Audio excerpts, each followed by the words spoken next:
Goswami I ship, can't do which is something widely like watched. this when nobody is audible. Today we have Sanju, 74 come on, hold days on for a second, yeah. oil reserves, and you are saying oil reserves to sirf 9 din ka hai. Arey, madam, We chup have ho jao yaar. 268 Okay, viewers. MMTPA of refining Madam, capacity. allow me to come Today in. we have we are- more In than those countries, the government does not mislead the people Well, of the country. in most countries, the opposition does not behave like this at a time when there's a global crisis. You don't blame the BJP for it. This is beyond all understanding, ladies and gentlemen. I still request all of you to stay united and come together. I'll go into a break, and when I come back, looking at the present situation tonight, Marines have reached the Gulf. The Bushehr nuclear plant area has been hit. I ask once again, where is the ceasefire?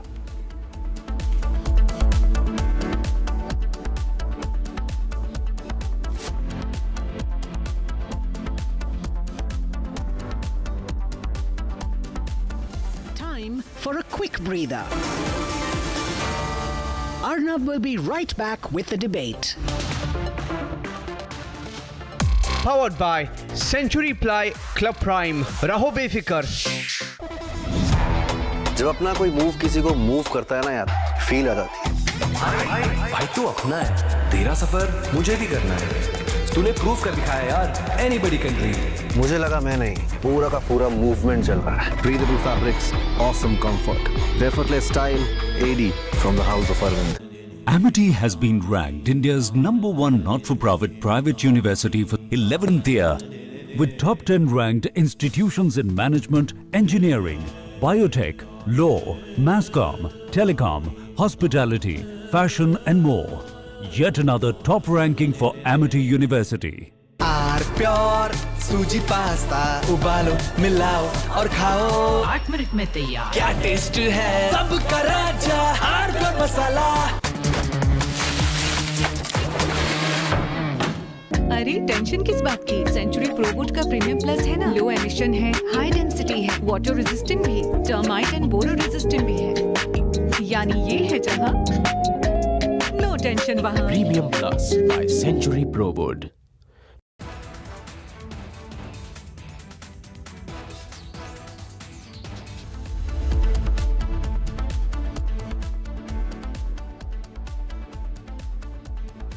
Powered by Century Ply Club Prime. रहो बेफिक्र. जब अपना कोई move किसी को move करता है ना यार, फील आ जाती है. भाई तू अपना है, तेरा सफर मुझे भी करना है. तूने प्रूव कर दिखाया यार, anybody can dream. मुझे लगा मैं नहीं, पूरा का पूरा मूवमेंट चल रहा है. Breathable fabrics, awesome comfort, effortless style, AD from the house of Arvind.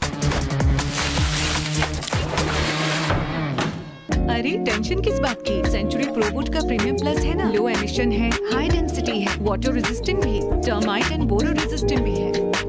यानी ये है जहां नो टेंशन वहां. Premium Plus by Century ProWood.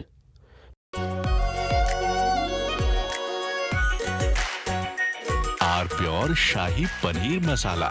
Delicious, healthy, everyday. अरे टेंशन किस बात की? सेंचुरी प्रोवुड का प्रीमियम प्लस है ना. लो एमिशन है, हाई डेंसिटी है, वाटर रेजिस्टेंट भी, टर्माइट एंड बोरो रेजिस्टेंट भी है. यानी ये है जहां नो टेंशन वहां. Premium Plus by Century ProWood. हमें धीरज के साथ, संयम के साथ, शांत मन से हर चुनौती का मुकाबला करना है. इसलिए मैं देशवासियों से भी कहूंगा कि हमें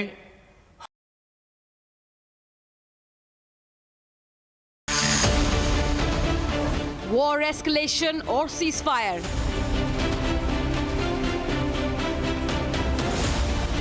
Marines land, nuke plant hit.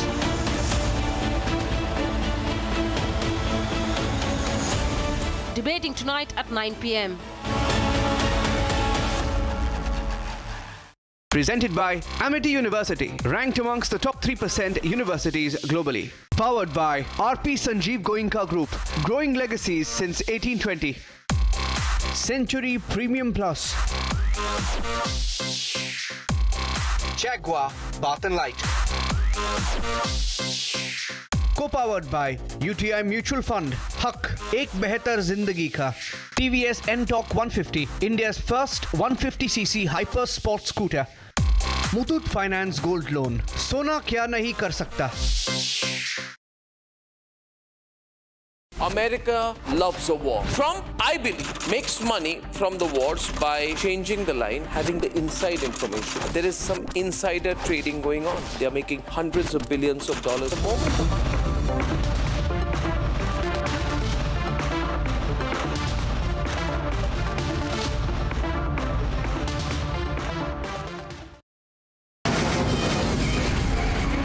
From the Republic Media Network headquarters, it's time for Arnab Goswami on The Debate.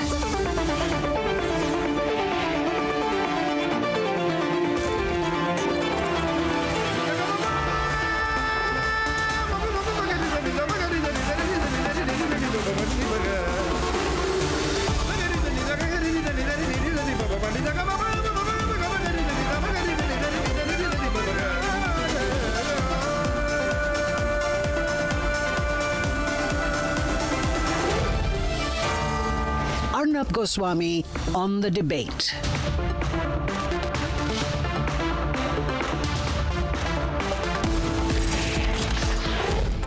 Absolutely sure sign that Trump has got it all wrong is when he starts blaming his own defense secretary, the wet-gelled Pete Hegseth. Ladies and gentlemen, at a round table in Memphis, which was going on, Trump sat next to his own defense secretary, his own appointee, Pete Hegseth, and in front of cameras and reporters said something which absolutely looked like he was putting all the blame, the entire blame, on Pete Hegseth. He said, Pete, you were the one. It was your idea. You said, let's do it. Ladies and gentlemen, leaders take the onus on themselves. And here's a man who's realized he's messed up so badly, he's got no exit option. The Iranians are not giving him an off-ramp. He's riding a tiger he can't get off, so he's decided to tell the tiger to go attack Pete Hegseth. This is a cowardly move by the President of the United States. This is what he said. Run the clip, please. I called Pete, I called General Kane, I called a lot of our great people. We have great people, and I said, let's talk.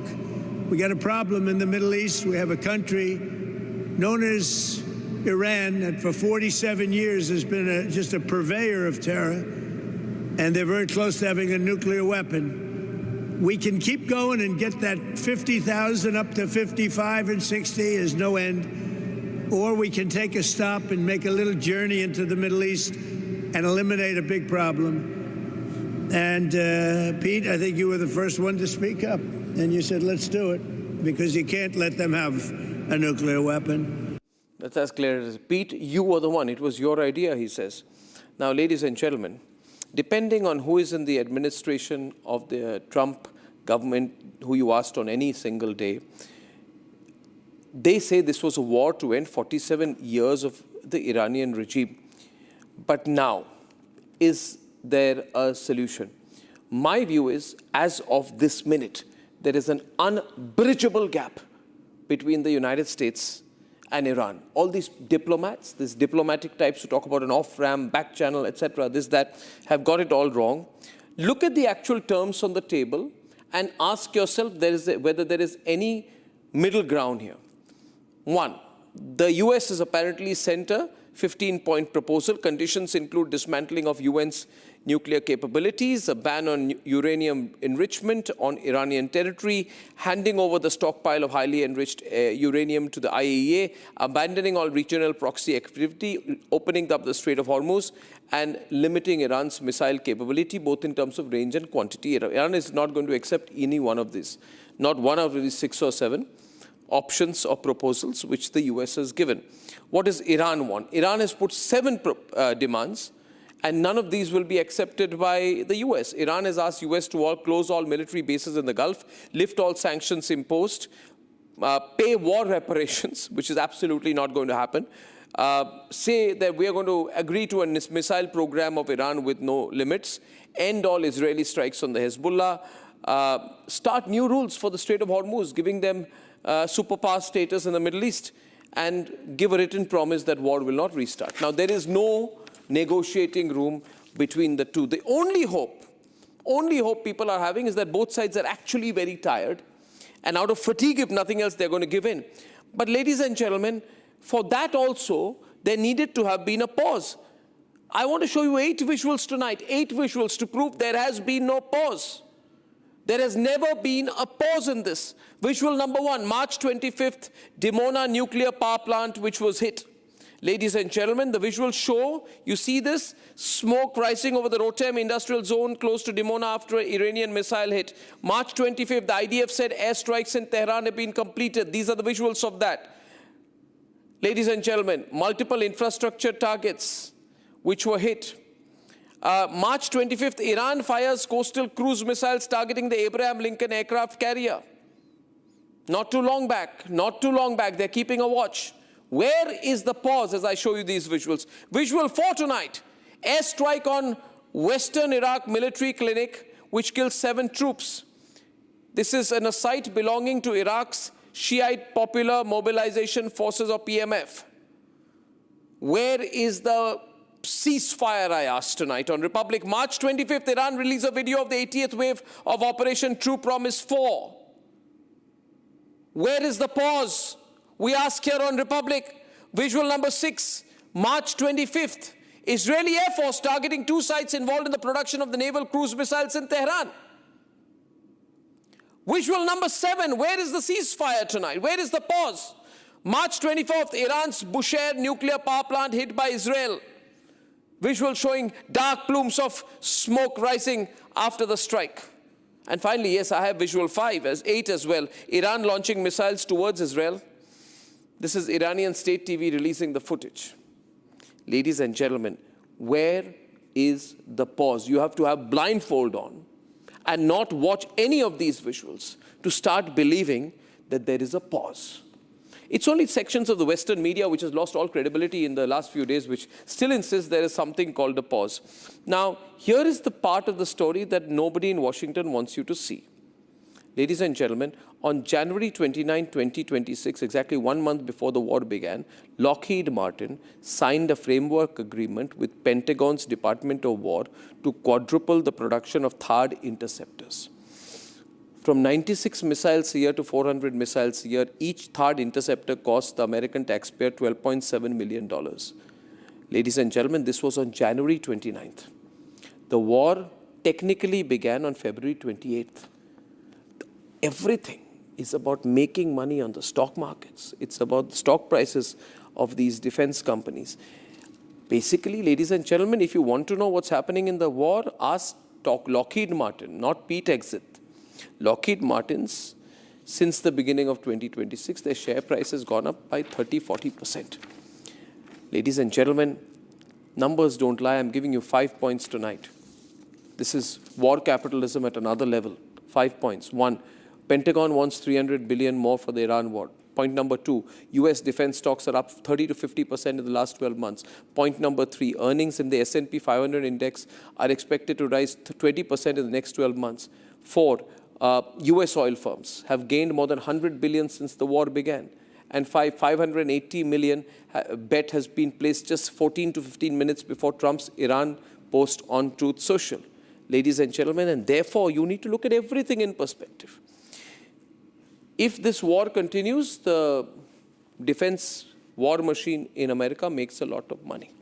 So, it doesn't look to me like there's any de-escalation or ceasefire plan right now, because America continues to beef up its military presence. In fact, the 82nd Airborne Division's 2,000 paratroopers are moving around in the Middle East. Additional military options are being sent by Trump.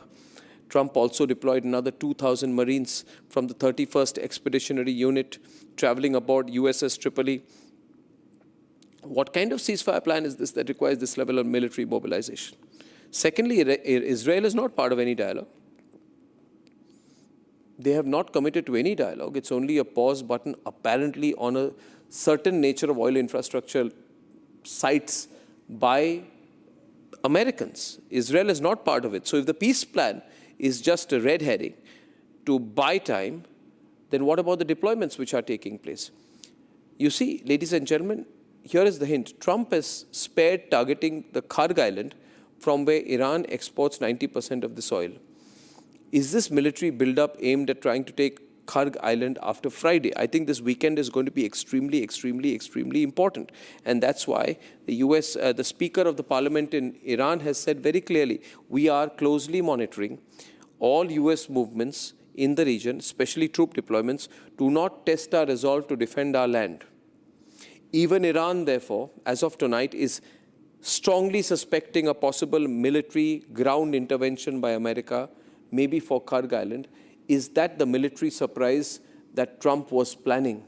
And in response to that, what is the quote-unquote surprise that Iran has in mind? For everybody who did the calculations and told you on Monday that everything's getting fixed, it's all over. It's not. Even if it is to get fixed, which I think there is a strong likelihood of within a April 10th timeline, and that is my own calculated guess, trust me, it's going to get worse before it gets better. It's going to get worse before it gets better. Let's debate.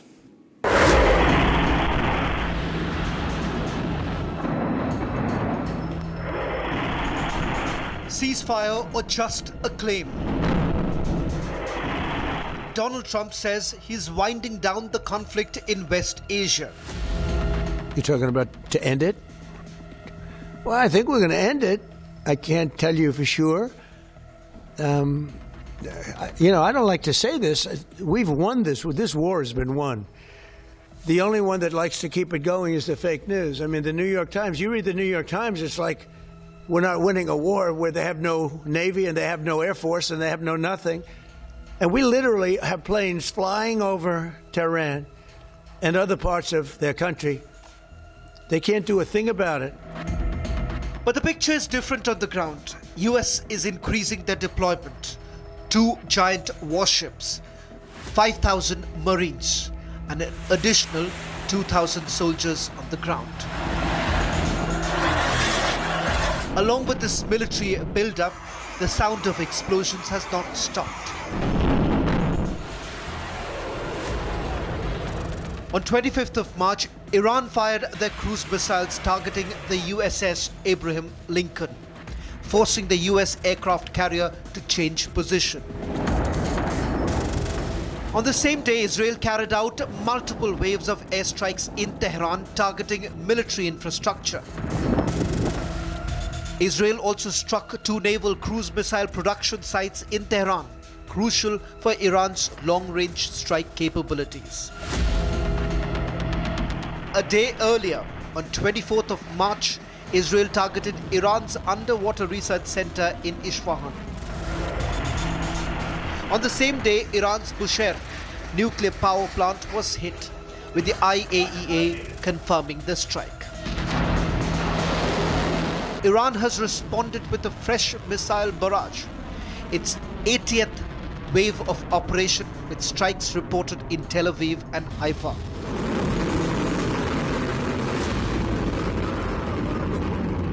Iran says there are no talks underway, neither direct or indirect. Tehran takes a dig at US, saying they're negotiating amongst themselves. سطح خود درگیری هایتان به مرحله مذاکره خودتان با خودتان رسیده؟ سطح خود درگیری هایتان به مرحله مذاکره خودتان با خودتان رسیده؟ With missiles flying, warships moving and troops deploying, the question remains, where is the ceasefire?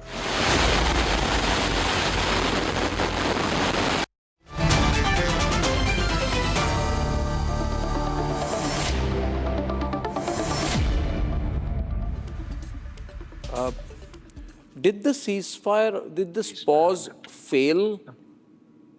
Did this pause fail? Did the pause ever happen? Was there ever a pause? These are my 3 questions tonight. I welcome from New Delhi Major General G.D. Bakshi, for the Iran View senior journalist Yusuf Jalali, strategic affairs expert Peter Topichanov from Moscow. Troy Blackwell is a former advisor to Biden, Democrat from New York. Saurabh Shukla from News Mobile from Washington. Sierra Claire, foreign policy expert from Los Angeles. Dean Baxendale, he's the author and publisher of the Sunday Guardian, is a columnist from Toronto. And Ryan Amiri, founding leader of the Conservative Party of Iran, in exile live from Istanbul. Ryan, what is your view of this pause? Was there ever a pause? Who is not working to let a pause happen in the last 3 days? Look, the Islamist regime, of course, it is that the answer is the Islamist regime. The pause, the actual pause is going to happen only when the regime is gone. That is the only actual ceasefire that you would want. Because as long as this regime is in charge, you're going to have war and chaos and misery for the citizens in the Middle East. That is the answer. That is the actual answer that you want. The actual pause is the end of the regime, and the end of regime didn't come yet, so there's no pause yet. No, but the pause offer, Ryan, I'll go to Yusuf Jalali, was from America. Has America honored the pause? Yusuf? Well, of course, we've not seen any pause. It's just the word. And we heard a very serious comment coming from Iranian armed forces spokesperson who said that Trump is disguising his claims of victory in words, which means that Trump is claiming victory by saying that, or by changing the definition of regime change. They're saying basically that Donald Trump has been changing this definition of regime change because he has not achieved this goal. Iran says that, and Iran continues to strike back. Iran continues to target Haifa and Tel Aviv. And just a few hours ago, the Iranian armed forces announced that they have been able to target Dimona and Haifa again. And they said that this is a direct response to Donald Trump's 48-hour and 5-day ultimatum he issued for Iran to try to force them into coming back to the negotiating table. So in the eyes of Iran, this is not a pause, actually. This is even more escalation, because Iran is not going to give in to any kind of negotiation that is not going to respect its sovereignty. And of course, its right to, for example, enrich uranium, and its right to develop ballistic missiles with ranges more than 500 kilometers. So Iran is not going to accept any kind of deal that would see it limit the range of its ballistic missiles, because for Iran, this is a red line, and Iran has relied on its ballistic missiles to win this fight. So if they just sort of clip the wings of its missiles and let them fly no longer than 500 kilometers, then it means that they pose no threat to the Israelis, and they cannot reach even further than Iraq. So to Iran, if these conditions are not met, then coming back to the negotiating table is an illusion for now. So is the second phase, I want to go across to Moscow, to Peter. Peter, in the second phase, and Peter is head of the section for new challenges in South and Southeast Asia at the Institute of World Economy and International Relations in Moscow. Peter, is this next phase, after whatever this pause is, if you call it a pause at all, is this next phase going to be more dangerous? Because now you have a lot of US Marines and ships and ground forces sort of preparing for something, maybe for Karg, maybe for a ground invasion. Maybe if this doesn't work out by Friday, the pause period will be technically over, right? And Iran says, we're waiting for the Marines. Please come in, you're welcome. We're prepared for you. What could happen then? What situation do you foresee? First of all, I want to say that in the US now we have a lot of innovative versions to explain what is going on. Even a pause term, it's not a military term, it's something just personal interpretation by the White House, what was on Monday. As for the next phase, I would say that 5,000 Marines is not a huge number and it's not totally a number needed for ground invasion. Just compare, with unfortunate experience that Russia and Ukraine had in 2022 to prepare the initial phase of the military campaign. Russia had to move much bigger number of the troops supported by air and other parts of the armed forces of Russia. So here we have a naval component, we have missile and air components by the US and Israel, but definitely we lack a land component to perform any kind of ground invasion. Also, what was very clear in recent days, that the United States and Israel are left alone without support from other NATO member states by European countries, and even in the Gulf. The nations are not very supportive for making this campaign broader and more offensive against Iran.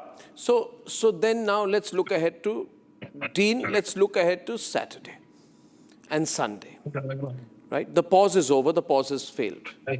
There was no pause. All I see here, the only thing also, another no pause, if you look at the share prices of the defense stocks, have you seen them, Saurabh? Have you seen them all-time high, 30-40% up on a 3-month average, right? You want to see these stocks. I've lined up all the these companies who have probably decided the way. Have you seen the Lockheed and Martin stock? I don't know if you've seen, Troy, have you seen the Lockheed Martin stock? It's just gone crazy. It's gone wild. Lockheed. Absolutely. It's that happens. No, that doesn't happen. No. I want to talk about. No. How did they get one? Both the sides. I want to tell you the significance of the weekend. There are two things which are happening. One, President Trump had 2 important engagements. Those have been cancelled for the weekend. I'm getting to hear from my White House sources. Second, like what important engagements, like playing golf? There's a White House briefing which is scheduled just at 1 p.m. today, which wasn't the case earlier. And what's happening is that the proposals that's come to the fore are the maximalist positions. Both sides have put proposal like in any negotiation. The proposal is maximalist. Obviously, the idea is to put the maximum pressure on the other side. I'm an eternal optimist. I still feel that you will see some kind of a solution coming out of this. Obviously, it's a complicated situation. Iran obviously is also bargaining hard, but I can tell you that the back channels are still very active. And as I said yesterday on your show as well, I'm still optimistic that in next 10 days, that's a deadline I have coming from my sources, you will see some kind of a solution coming out. I don't know. Troy, I just got a tweet here. So you're very optimistic. Can I get Troy in? Troy Blackwell. Troy, now Trump is saying that people like you, who are not supporters of his politically, that you are trying to stir up internal chaos in the United States to downplay his achievements in Iran. He has just issued a statement that the radical left. Can I play that soundbite? You want to hear it? Troy, let me play it with Troy on air, everyone on air. Yeah, please play it, yeah. Play it. Again, no audio. Where is it? A lot of big hits today, a lot of big wins today, as you probably have heard militarily. Niranjan, we didn't have the soundbite out there. Can we just come back? Blown to pieces. They're unable to talk to each other. But we've had very strong talks. Mr. Witkoff and Mr. Kushner had them. They went, I would say, perfectly. I would say that if they carry through with that, it'll end that problem, that conflict. And I think it'll end it very, very substantially. We have very much in mind our partners in the Middle East. We've had great relationships with a lot of them, as you know. A lot of them were surprisingly hit, and I was surprised to see it, and so was everyone else. But we have...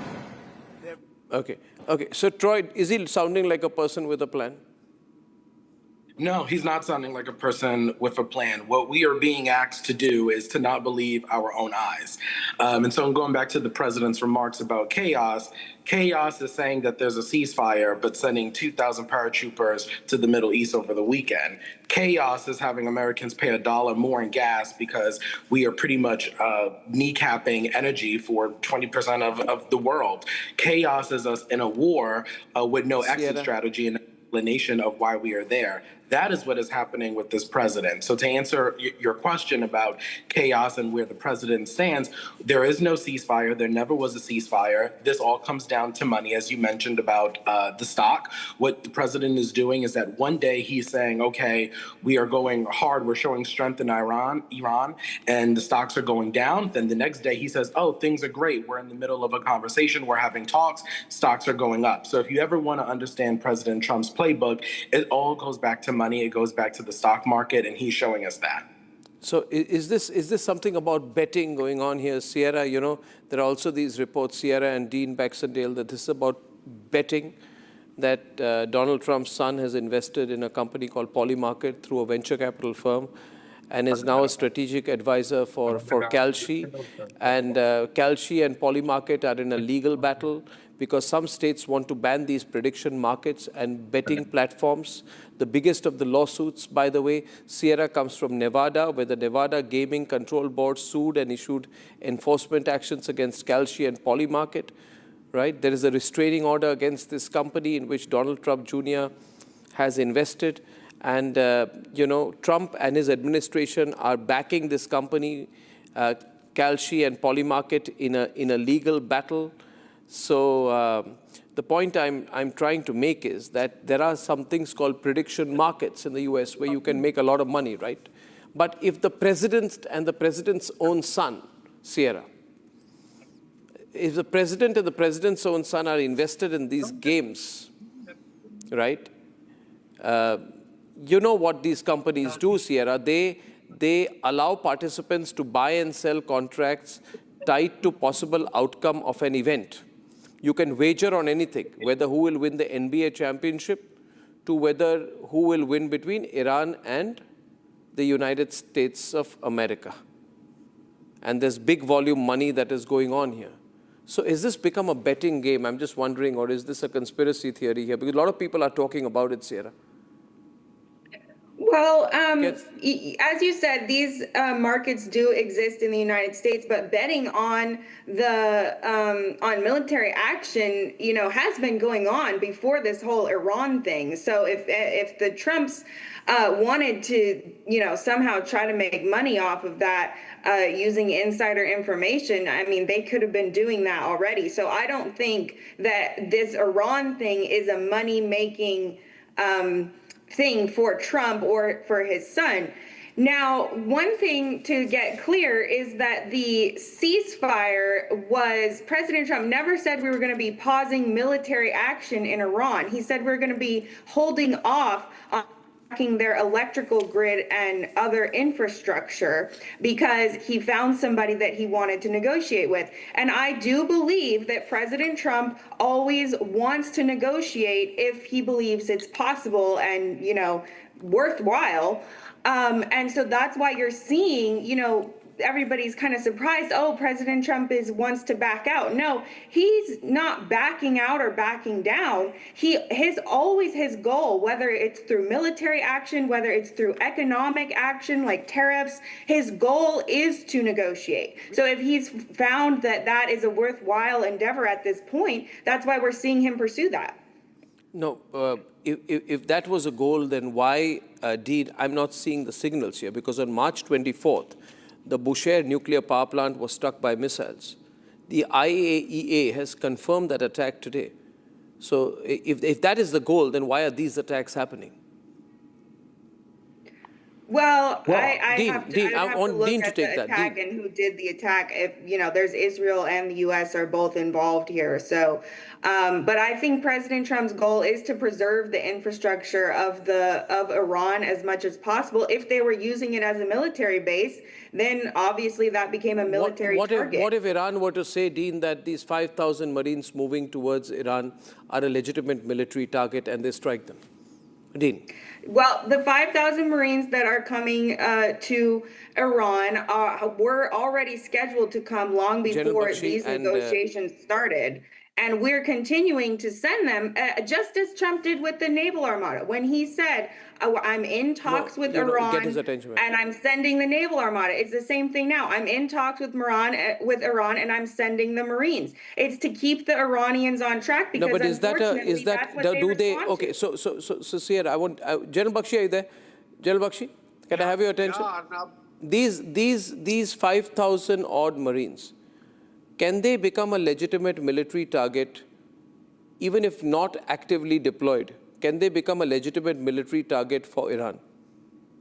Of course they are.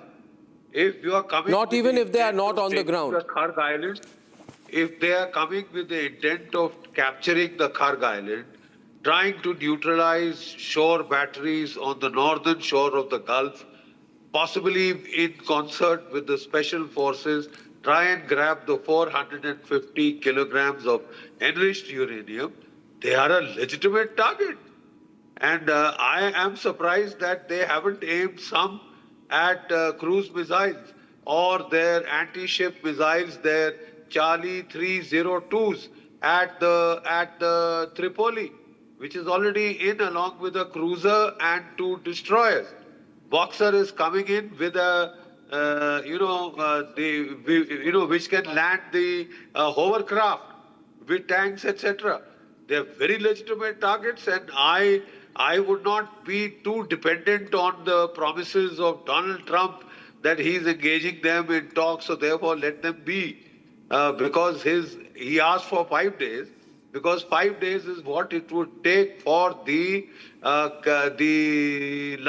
amphibious assault ship Boxer to come in from the United States with about 2,500 Marines to get the total strength of Marines to 5,000. And there are 3,000 a brigade worth from the 82nd Airborne Division. So, I mean, these are all preparations for an attack. And like I said, whenever Donald Trump talks, he is just gaining time to stab the other guy in the back. He murdered the Ayatollah and 48 commanders. He had them murdered with the help of Israel under the pretext of talks. So the Iranians have been taken for a royal ride twice. Are they going to do it again? General Bakshi, 1 minute. General Bakshi, 1 minute. One minute. Let me get Dean. Is it dangerous to send the Marines there right now in a situation where there hasn't even been any progress in any backroom negotiations? It's a very hot and hostile situation. It's bad as it is, isn't it, Troy? It's bad as it is. The Strait of Hormuz is choked up. Tensions are very high. The strikes are continuing. There is no pause. You know, energy shock is worsening by the day. Why worsen things? Why can't we have a period of, Dean, just, would you think it would have been wiser for Trump to just let things plateau for a bit? So, first of all, Arnab, thank you for having me again. This is a great debate. I think ultimately the U.S. continues its military action to continue to decimate the Iranian capability, to wreak havoc in the Hormuz Strait. As I pointed out, though, in my column in the Sunday Guardian, success here is only going to be when the regime is decapitated. But ultimately, that must only happen through the Iranian people. And the fact that there are people which Iranian people rising up that are willing to take this on, which Iranian people, Dean? A statement for democracy. This is about democracy, long-lasting peace in the Middle East, and I think that can only happen through organizations like the NCRI or other groups aligned with democracy for Iran. So the Hormuz Strait, yes, it's a problem right now, but oil has dropped again today. I think we're seeing more stability. The fact that this is a proxy war, in fact, where Russia and China have been backing Iran should be made aware to all of your audience and understand that the geopolitical ramifications here are significant.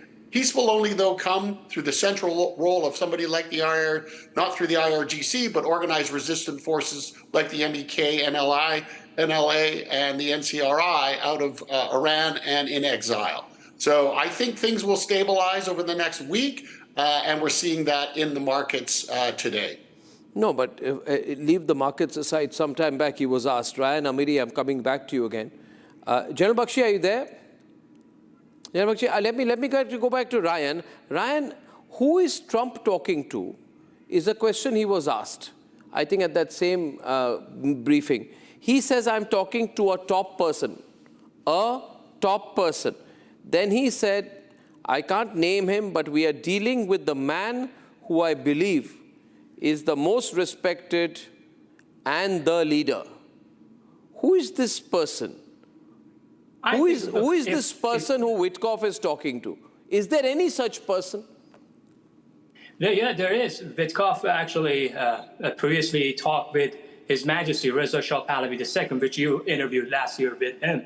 And I think he is the most respected person because on January 8th, you said which people? The people of Iran who took to the streets on January 8th and January 9th after a call to protest by Reza Shah Pahlavi II.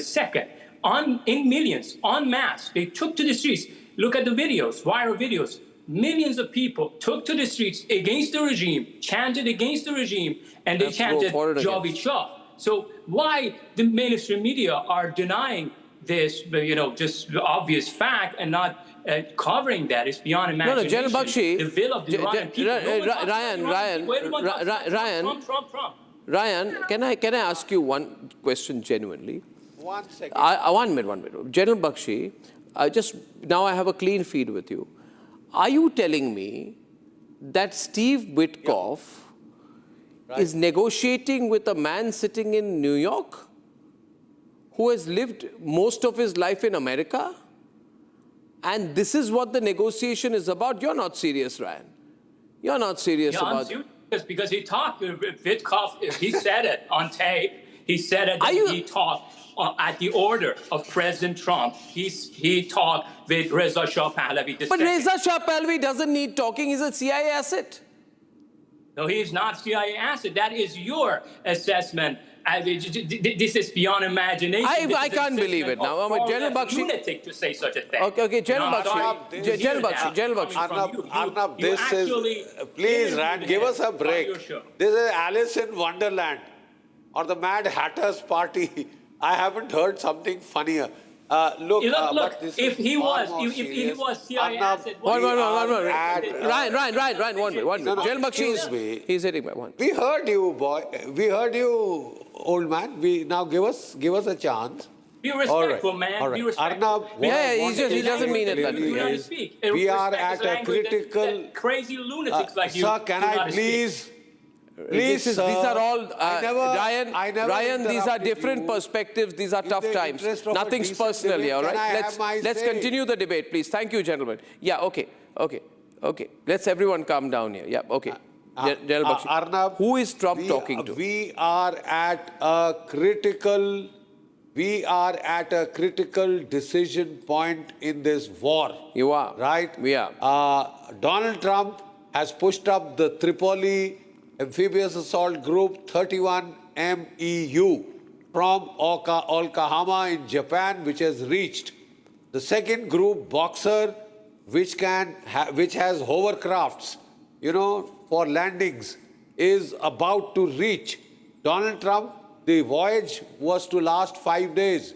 Donald Trump gave a 5 days ceasefire so that this group could reach.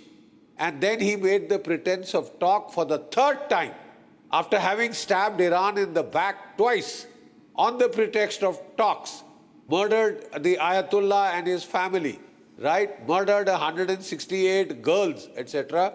Now he again wants to repeat the same. Ryan Amiri countering General Bakshi. Expects Iran to, so therefore, he is at the cusp of a critical decision, whether to put boots on the ground. Soldiers like me are supposed to talk straight and tell their political masters the exact military implications. If they do not, it means body bags, it means widows, it means orphans. Please listen to me. It means orphans. But, when the Pentagon briefed Donald Trump on this boots on the ground, imbroglio, they told him it is a high-risk, high-payoff mission. Donald forgot all about the high risk. He's gambling on the high payoff. And, this thing was war-gamed, taking the Karg Island in 1988, twice by the United States military. Both times they had lost. This time the Iranian capabilities are of a very high order of magnitude. One minute. So my question is, what are we looking to? General Bakshi, General Bakshi, this is somewhere, Troy. 1 minute, General Bakshi, 1 minute. Somewhere. I understand where you're coming from, Ryan, but Americans will be concerned. See, Sierra, you don't want a Pearl Harbor moment out here. It's maybe America's military strategists have taken it too easy by assuming, Sierra and Dean, that you send 5,000 American Marines and they can solve the problems of the world. It's no longer that way. To send these paratroopers out as an additional military option, you have to realize you are putting boots on the ground. What will happen after that? Dean, can anyone predict what will happen after that? Sierra, can you? What will they just hang around? This American Marines, will they just hang around, have a picnic around and do nothing? You see, the longer this goes, Trump will be under pressure to show some muscle. He might end up making a mistake, Sierra. Dean? Well, I do not want to see boots on the ground. And I think President Trump knows that the majority of the American people feel that way. And so I believe that his military strategy, is going to continue to prioritize not putting boots on the ground, and making sure that we're not hanging around there. That's absolutely not the goal. To get in and out of Iran as quickly as possible. No, but, do you predict where this goes? Let's assume a situation. Let's war game this, Dean. An American-class amphibious assault ship travels across the South China Sea, lands near the Strait of Hormuz. It's not going to be easy then saying, go, open the Strait of Hormuz. It's not going to open like that. Iran has a navy. Iran has forces out there. Things can escalate. Things can go nasty. Right, Dean? So I will use a quote from Gandhi here to express, my view here. Nonviolence is a weapon of the strong. It was something that Gandhi, lived by in terms of bringing the people of India together for their struggle for democracy and freedom from the British rule.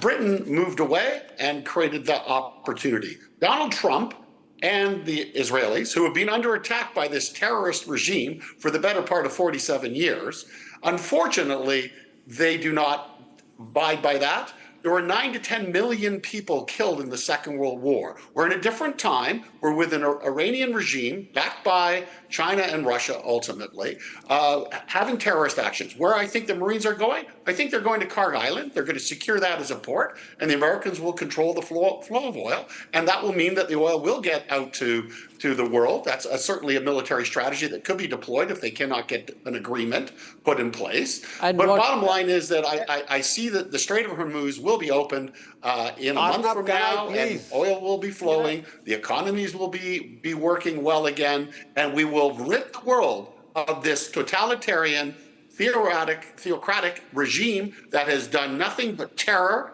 around the world. That's what's at stake. It's peace and democracy in the future. So I would ask everybody to look at this from a global perspective and where this might take us. Well, I don't think taking over Karg is going to be like the picnic you make it out to be. I think this is where it gets very worrisome. I just want to get Troy in one sec. Troy, when you hear this version, what are your thoughts? I don't think it's a very realistic version. 1 month into the war, but what are your thoughts? I think things are going to escalate and things are going to get much worse before they get better. This goes back to the whole premise, which is the fact that this war started without any strategy, that this President Trump, did not necessarily take the full scope of advice. There's a reason why other U.S. presidents, both Democrat and Republican, have not been at war with Iran. We understand the challenges that come with being on the ground. Most Americans do not want boots on the ground. Folks are starting to feel feel that. Folks are concerned about sending our sons and daughters overseas. We're already losing thousands of people in the war. We've already lost 13 U.S. soldiers in the war. And I think personally, the way that the president handled their deaths when they came back and he was saluting them with a campaign hat and then sending fundraising emails afterwards, I think was very distasteful. And so, you know, at the very core of this, we have deeply unserious people at the helm of a serious issue. And a lot of the folks here, whether it's the president himself, whether it's the Secretary of Defense, these are unqualified people. They're not taking the advice of those that know this work. And also the United States Congress has given up their power to be the checks and balance to this president. So I think things are going to escalate. Things are going to get worse. We're going to be in a more precarious situation. We have alienated some of our allies around this. And again, when it comes to this Strait of Hormuz, I think it's a little bit more than just about, you know, the energy and oil. It's about food insecurity. It's about a third of the world's fertilizer comes through there. So no, this I put it simply, if it was so simple, Troy, then why hasn't America done it, General Bakshi? If it is so simple, Saurabh, that you send the 2,000 paratroopers, they'll just tell the Iranians, get out of Karg Island, they'll take it over, Strait of Hormuz will be open, it's over. Why hasn't it happened so far? You know, I'll tell you, Arnab, as a strategic analyst, that you're absolutely right. This is not as easy. Iran operation is a very complicated operation. And obviously, the Marines, if you ask me, according to my strategic assessment, there is no appetite in the US for a full-scale ground invasion. That's point number one. The Marines are there for power projection. Obviously, there are certain targets that you and me cannot speculate on, but there is certain things that they want to do. One, certainly a key priority is to open Strait of Hormuz. And that also comes not only by the US, but some of its allies as well. And there is a greater clarity coming here in Washington, D.C., that can only happen if allies join in. And that view is being debated as we speak at the Pentagon and other places where the decision-making is happening. Second thing, on Karg Island, yes, I would agree with Dean. That's the second priority where you see that some kind of a energy and oil flow can happen once you take Karg Island, which is, obviously General Bakshi knows better about wars than I do, but can be the second doable option that they have. But I don't see at all a full-scale ground invasion happening. I also see, as I mentioned earlier, the talks that are happening will yield some result, and you will not have the need for a full-scale ground operation in this war on Iran. That's my view. I've seen nothing but Arnab, nothing visible on the ground to suggest understanding into this. Yes, General Bakshi. Arnab, I'm paid. 37 years I spent in the military. Can I please explain to my good friends the military realities? Karg Island, 15 kilometers from the mainland, right? Artillery from the mainland can blast that place. Drones from the mainland. Have you seen the Ukraine war? Drones. The Russians don't operate in groups bigger than 6 to 7 because the drones will make mincemeat out of you. War has changed, man. Number two, there are 30 islands in the Gulf of Hormuz. You want to capture any of them, Karg or whichever, larger Qum, greater Qum, lesser Qum, Abu Musa, whatever you want, you will have to get the amphibious assault ship into the Gulf. If he's going to send his landing boats out. Please realize, please understand, for God's sake, that your aircraft carrier, Abraham Lincoln, which was in the Gulf, had to get out to the Gulf of Oman, get out from there. And it has been hit again today, right? Do you understand that the other aircraft carrier, the Gerald Ford, is now in Crete, limping back to the United States? It has been hit. These are Nimitz-class carriers, 100,000 tons, with 70 aircraft on each, fighter bombers. These are small, little mini carriers, 40,000 tons each. 13 to 14 F-35s, VTOLs.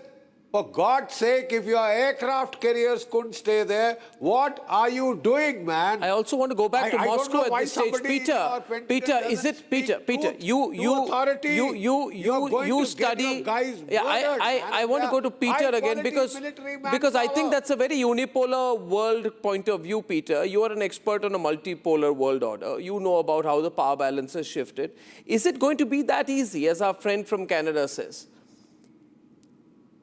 You mean the transfer to the multipolar order? I think that it's a very unpredictable way, and with many regional powers rising simultaneously, and it means that we will have more and more regional and local conflicts and tensions. So it's not easy thing. Also, there is a question about what about a leader of the previous unipolar world? Would it be easier for the United States to accept the future role as one of many regional powers, or the United States wants to stay in the center of the system built by the United States and allies? So there are so many unpredictabilities in this way.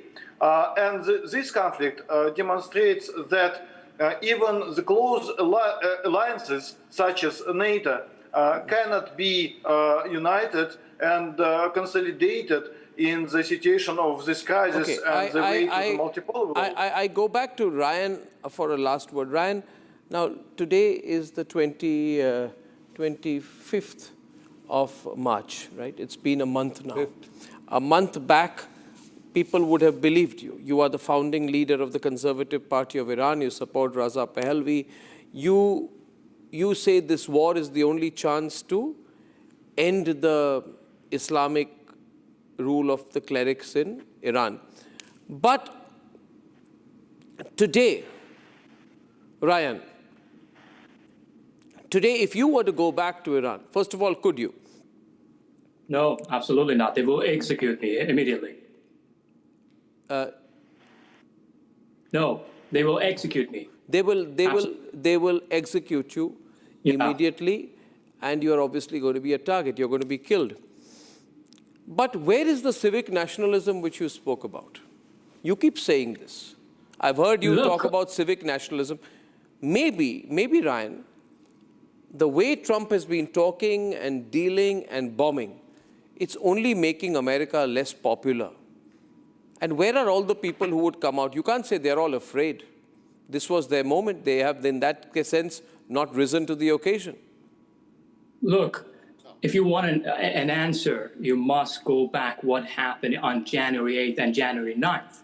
The people, it's a revolution happening. That's why we need to go back why all of this is started. Why all of this was started. Because the regime killed more than 40,000 people during the January 8th and January 9th uprising, which was after the call to protest by this man, His Majesty Reza Shah Pahlavi, which you disrespected tonight. You called him a CIA asset. If he is a CIA asset, why the Voice of America is talking against him? The propaganda machine of America is talking against Reza Shah Pahlavi constantly 24/7. Why is that? Because he's not a CIA asset. He's not conceding anything to America. And that's why he's not right now in America. He's in Europe because of his safety. Because of everything. So you guys must understand, you foreigners, that there is a factor called the Iranian people. I'm an Iranian. I'm 30 years old. I don't want this regime because this regime is a theocracy. They created misery. We lost our youth, everything. We lost our country. Look at our country. There's nothing left of our country. Nothing. So people came to the streets, they took to the streets, they chanted in favor of this man, His Majesty, en masse. That's on tape, like thousands of videos. You cannot deny that. And also they chanted against the Ayatollah. The Ayatollah killed people en masse, tens of thousands. How you can be worried about why Ayatollah is gone? People celebrated the death of Ayatollah because they don't want a theocracy. Carry out and genocide and mass this old man called the Persian Gulf. He called the Persian Gulf the Gulf of Hormuz. It means he doesn't know anything about Iran. He even doesn't know the name of the Gulf. The name is the Persian Gulf. Okay, ladies and not the gentlemen, Gulf of Hormuz. ladies and gentlemen, My that's expert. Rayan Amiri. He leads the Conservative Party of Iran in exile. He says, if I go back, I'll be executed. I don't discount that. I don't doubt that. But as of now, Rayan, despite your very strong intervention, we're back to status quo tonight. And that's the only headline I can give you on this Wednesday evening. We're on status quo right now. As far as Reza Shah Pahlavi is concerned, if he comes on Republic, we'll be happy to have him on live, wherever he is, Europe, the US, wherever he is tonight. And viewers, I'll see you soon, very soon. The breaking news continues. Good night and goodbye. For a quick breather, Arnab will be right back with the debate. Powered by Century Ply Club Prime. रहो बेफिक्र. जब अपना कोई move किसी को move करता है ना यार, फील आ जाती है. भाई तू अपना है, तेरा सफर मुझे भी करना है. तूने प्रूव कर दिखाया यार, एनीबॉडी कैन ड्रीम. मुझे लगा मैं नहीं, पूरा का पूरा मूवमेंट चल रहा है. Breathable fabrics, awesome comfort, effortless style, AD from the house of Arvind. थोड़े में ज्यादा स्वाद, यही तो है इसकी खास बात. वाओ मामा, क्या स्वाद है? अरे मेरी राजा. Amity has been ranked India's #1 not-for-profit private university for 11th year, with top 10 ranked institutions in management, engineering, biotech, law, masscom, telecom, hospitality, fashion and more. Yet another top ranking for Amity University. प्यास बुझाए, ठंडक लाए, सबको भाई जीरा SIM. MDH का जलजीरा जीरा SIM. जीरा सिम, असली रिफ्रेशिंग, असली स्वाद, असली मजा. MDH.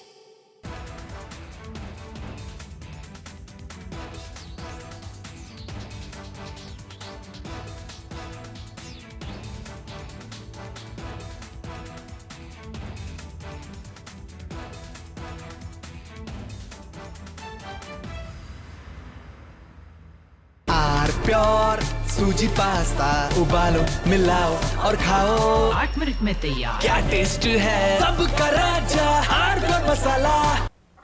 हमें धीरज के साथ, संयम के साथ, शांत मन से हर चुनौती का मुकाबला करना है. इसलिए मैं देशवासियों से भी कहूंगा कि हमें हर चुनौती के लिए तैयार रहना ही होगा.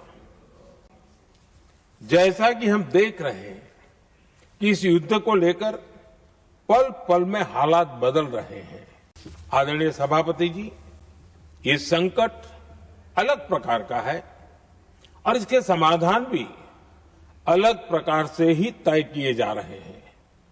हमें धीरज के साथ, संयम के साथ, शांत मन से हर चुनौती का मुकाबला करना है.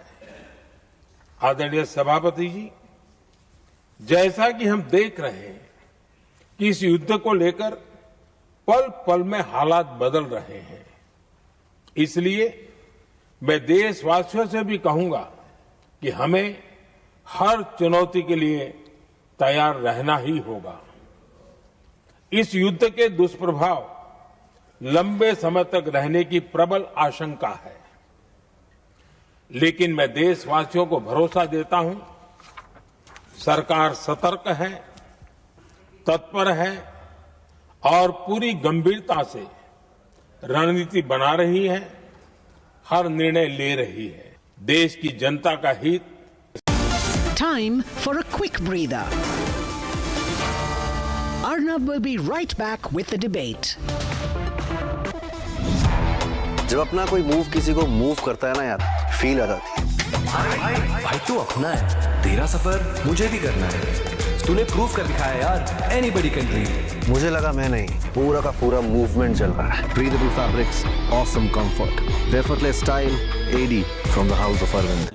Amity has been ranked India's #1 not-for-profit private university for 11th year, with top 10 ranked institutions in management, engineering, biotech, law, masscom, telecom, hospitality, fashion and more.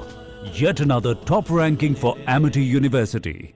थोड़े में ज्यादा स्वाद, यही तो है इसकी खास बात. वाओ मामा, क्या स्वाद है? अरे मेरे राजा। रानी, इस घर में कुछ है जो टूटता नहीं। ये पिलर कभी नहीं टूटेगा। रुंगटा स्टील TMT से बना। रुंगटा नहीं तो घर स्ट्रॉन्ग नहीं। रुंगटा स्टील TMT बार एकदम सॉलिड। चमकी चाट से क्या बना है? सैंडविच, लस्सी और छाछ। हर घूंट में चमकी चाट। अब बताओ, स्वाद आया? आया। असली स्वाद सिर्फ chunky chaat.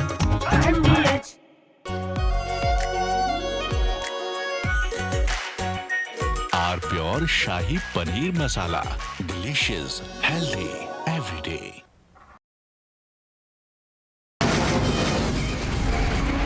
From the Republic Media Network headquarters, it's time for Arnab Goswami on The Debate.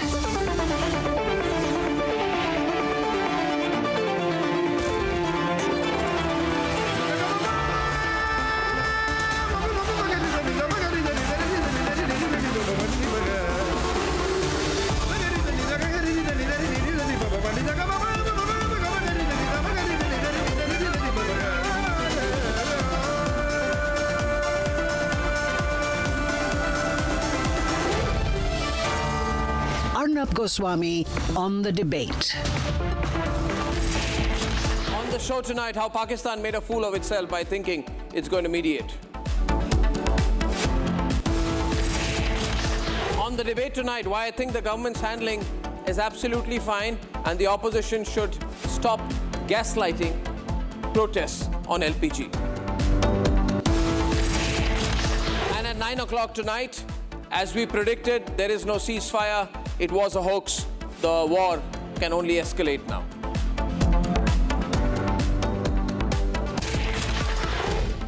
On the global stage, Pakistan has made a fool of itself once again. And along with Pakistan, all the other people, including some members of the opposition in India who took Pakistan very seriously and said that they're going to mediate. They're going to mediate between Iran and Israel and America. And that's how great Pakistan is. Well, the Middle East is on fire.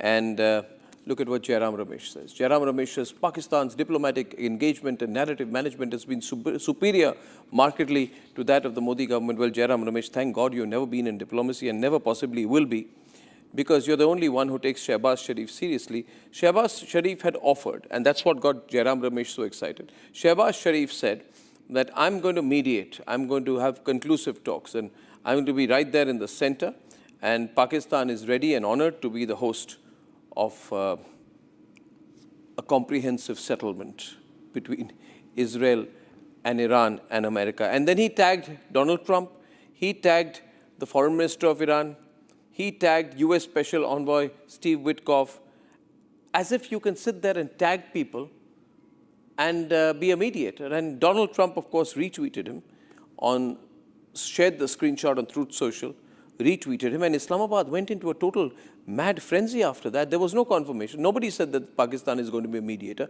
There was not a word from Iran, but there was this Pakistani journalist, he's coming on my program today as well.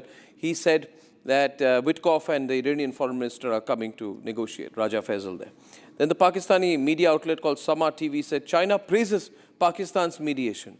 Well, you have to do something to be praised, right? Geo News put out a headline which says Pakistan deliver US proposal to Iran ahead of possible talks. So they said Pakistan is a postman. Dawn was thinking that Indians are jealous and said Pakistan's move leaves Indian media shocked. Which Indian media? Which Indian media? Dawn News. But the only people who took Pakistan seriously were the Congress, of course led by Jairam Ramesh, who said the Pakistanis are fantastic in narrative management, well as fantastic as you, Jairam, or as ghastly as you. You see, ladies and gentlemen, what Jairam Ramesh and people in Pakistan don't realize is that mediation does not happen by putting tweets or posts on Truth Social. Everybody talks to everybody. Pakistan needs to understand an actual mediation does not take place by tweeting about it. For example, Trump meeting Putin in Alaska, that's genuine mediation attempt without an intermediary, together between both sides. So if you saw those visuals of Trump meeting Putin in Alaska, that was direct conversation. Besides which, where is the possibility of mediation when Iran has rejected everything? Let me start with Iran. Iran does not come on the table, then there is no table. I don't know which table Shehbaz Sharif is going to be sitting on where he believes Donald Trump would come or send Witkoff and send Jared Kushner, but nobody is going to come from the Iranian side. Look at what Arakchi said. Arakchi said, the negotiations with the Americans are over forever, a bitter experience and betrayal after promises of no attack. There is no longer any room for dialogue with the Americans. And similar comments made by their speaker, Iran's speaker Galipaf, who said no negotiations have been held with the US. And everything that is being put out is nothing but absolutely fake news by the Israelis and the Americans. And then we had a spokesperson for Iran military command who said, has the level of your inner struggle reached the stage of you negotiating with yourself? People like us can never get along with people like you. That was the spokesperson of the Iran Unified Armed Forces Tribunal who put out that tweet. So it's all gone totally wrong for Pakistan, and Pakistan doesn't know where to look because everybody's rejected the possibility of any conversation.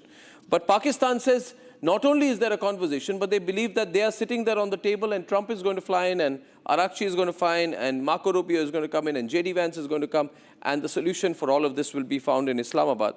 Now, eventually, things got so bad with Shehbaz Sharif that Iran's envoy to Pakistan had to contradict and say there is no question of direct or indirect negotiation. So the man sitting in Islamabad for Iran said, there is no negotiation. In effect, Mr. Shehbaz Sharif, can you please keep quiet? Can you please shut up? And ladies and gentlemen, let me ask the question. Here is a country, Pakistan. It cannot even make peace with Afghanistan. It gets beaten up by the Taliban every second day. And China had to broker a diplomatic upgrade between Pakistan and the Taliban in May 25. Both sides have been having airstrikes against each other, the Taliban, Kabul and Islamabad. So you can't even sort out your problems with Afghanistan, and you say that you are going to be, having a negotiation between Israel, America on one side and Iran on the other. How stupid is that? Besides, Pakistan is not neutral. How can an intermediary be a party which has taken sides? Pakistan is on the American side. They have a mutual defense agreement with Saudi Arabia. They've signed a strategic mutual defense agreement, or the SDMA, on September 2025, where they said that if anything happens to Saudi Arabia, we'll defend them. And Pakistan's own foreign minister, Ishaq Dar, has invoked this pact against Iran publicly, which means he said that we are on the American side. How can one of the members of the American side come and be an intermediary vis-a-vis Iran? And one more point, Iran does not trust Afghanistan. If you think Iran is forgotten, Iran has a very strong memory, because just in January 2024, 2 years ago, Iran had launched a barrage of 15 missiles into Baluchistan, which is going to be free soon, targeting terrorist hideouts. Pakistan recalled its ambassador. Iran's ambassador was barred from returning to Islamabad. Children were killed. All of this happened less than 2 years back. Point being that Iran does not trust Pakistan at all, because Pakistan is literally in bed with its enemy, US and Saudi Arabia, through the SDMA pact. So, viewers, America also, by the way, does not trust Pakistan. Let's not forget that Pakistan sheltered Osama bin Laden, and the fact of the matter is the most violent protests against the Americans happened in Pakistan, where so many people were killed in Karachi, and American security staff had to open fire to save their lives. This is the track record of Pakistan. So what leverage does Pakistan have? What leverage does Pakistan have? To be a mediator, you got to have leverage. This is the simple point that the Congress party here in India and Pakistanis don't understand. Pakistan cannot control its own border with Afghanistan. It cannot be a mediator. It was bombed, and it bombed Iran 2 years ago. It is in a defense pact with Iran's enemy. Its economy is on a IMF life support machine. Its own military chief is managing a war on its western frontier with Afghanistan. Whether its talks materialize or not, let me make one clear prediction: Pakistan will have no role in it. Then what is happening? Well, in conclusion, let me tell you, and if anybody in Pakistan is watching it, Pakistan is a country with no self-respect. It's trying to play catch-up. It wants to be taken seriously. I'll show you 4 visuals of how they are trying to play catch-up. 4 visuals. 1, the suitcase opening shot of Munir. Can I play that? He goes there to Washington and opens up the suitcase and says, I am here to sell my country's minerals, please buy me. Ladies and gentlemen, that's an attempt at playing catch-up. Do you remember the visual of Shehbaz Sharif running up the stairs trying to catch up with Putin and Kim Jong-un in Moscow? and he had to be pushed back by the security guard. If you look at that visual, you're going to see him there. He was trying to run right ahead, but he was blocked by the security guard from doing so. He was not in the picture. That's called playing catch-up, ladies and gentlemen. Then you remember the visual with where Modi and Putin were walking past, and there was a shot of a cross-eyed, jealous, left-out Shehbaz Sharif looking in nervously like a sentry on post. And finally, ladies and gentlemen, desperate attempt by paying $1 billion, which he's not paid yet, to join the peace board with Trump. You put all in all together, Pakistan just wants to be in the photo op.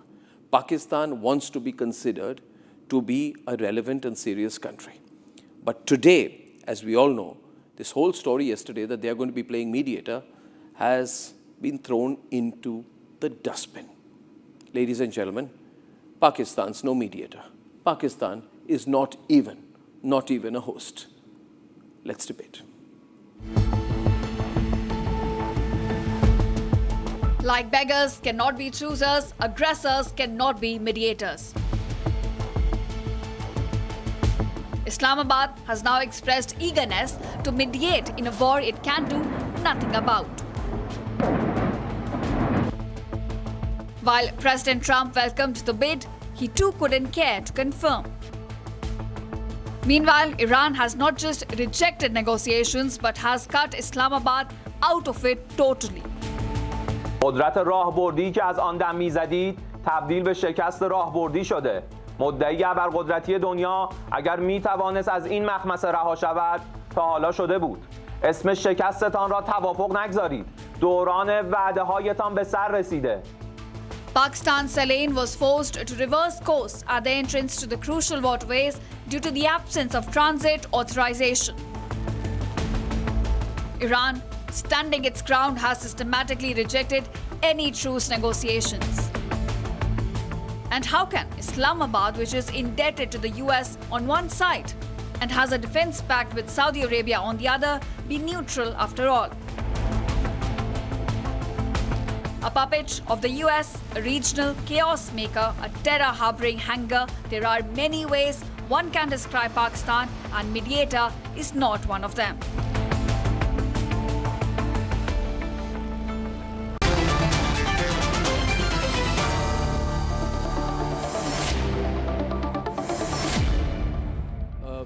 Raja Faisal, as you predicted yesterday, has Witkoff reached Islamabad?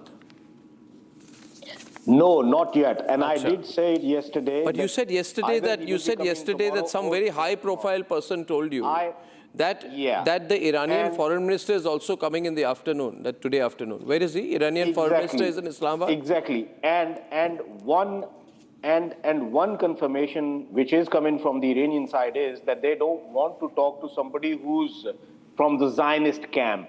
They don't want to talk to somebody who's from the Zionist camp. They only want to talk to someone who's American and who can speak to them for the American stakes and American interests. Because they believe that... But you said yesterday, if I may remind you, you see what he said yesterday.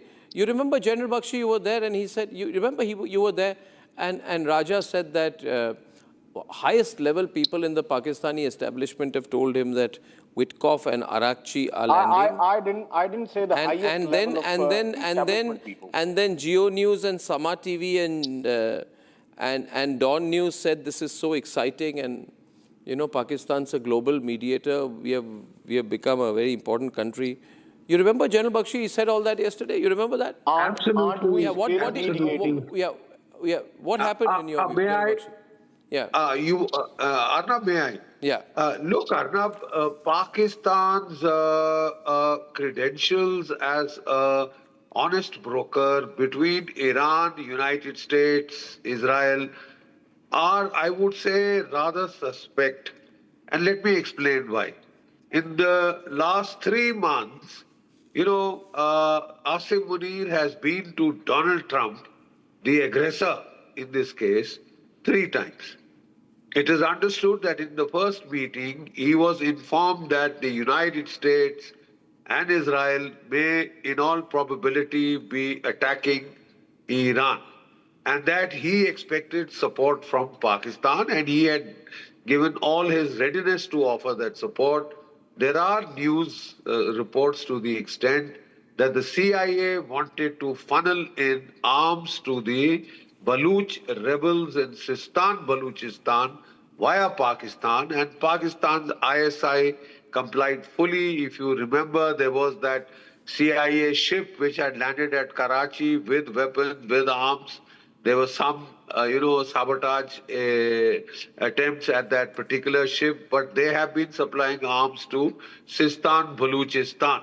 Yeah. Very much to the Sunni rebels to open up a third front against the Iranians. You remember all those stories of the Kurds coming in from the north as our boots on the ground, and the Baluchis coming in from the south, and the Azeris.